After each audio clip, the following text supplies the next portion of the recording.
So just know that that is just some dirt there. When you come up to meet and greet with him, you're gonna stay shoulder back. I will be controlling his head. Please do not approach his head. And you can go all the way back to his rear. Just do not lean in. The only thing that should be going between the bollards is your arm. And when you go between the bollards, make sure you're going straight in and straight out. You don't want to cross over like that. Don't do that, because he does like scratches. So sometimes he leans into it, kind of like a dog leans into it. He's 6,000 pounds. Your hand is going to lose the fight between him and the bollard. So just go straight in and straight out. That way you keep your hand nice and safe and intact. There's a couple of cool places that you guys can feel as long as it's in a good location. At his front leg, he kind of has this fat fold that's kind of fun to feel under. And then he has right where his hind leg meets his belly is kind of a cool little area too, so you can feel in there. Just don't go like around. They don't necessarily like things on their butt, so just stay kind of on this. Yeah, so what we'll do is we'll go one at a time, unless our younger friends need a friend, that's okay. Otherwise, one at a time.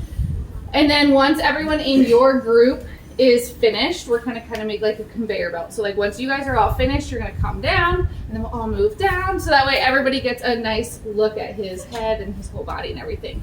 Cool? All right. So we can go ahead and start with you guys down here. White rhinos is called a crash. So he's our only male, and he is a breeding male.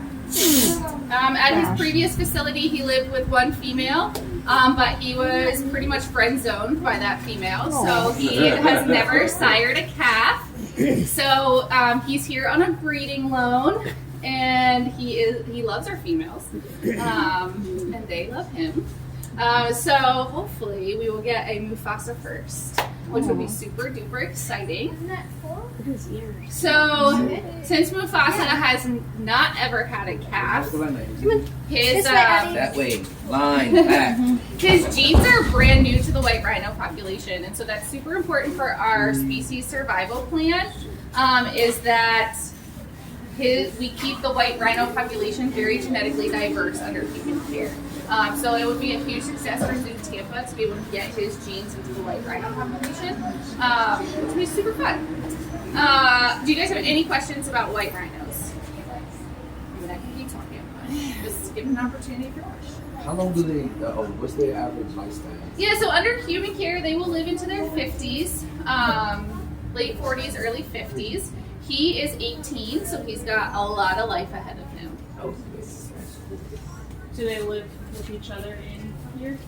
Okay, the females and the male will not be in the barn together. It's too close of a space for that. Yeah. However, out on habitat, they will all be together. Okay. Yeah. If we want to kind of scoot down, maybe, so that way everyone gets good, and then you guys can start filing here. You scoot it back, so.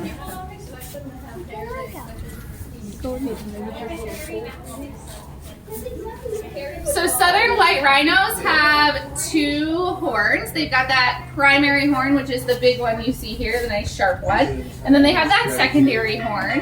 It makes them unique compared to our greater one-horned rhino up in the Asia section. If you guys check out that rhino, you will notice a very big difference between the greater one-horn and our southern white. They look very, very different. Did you feel it in his leg fold? Yeah. Yeah. Soft. It is really soft, right? So that's how they would feel if they weren't sunbaked. That's how their whole skin would feel. So a new baby calf is going to be much more soft like that. And then as they're in the sun, they cover themselves in mud and they get baked, which is actually really, really good for them. That baking is actually a sunscreen. So it's not like dry skin necessarily. It's like a sunscreen on their skin.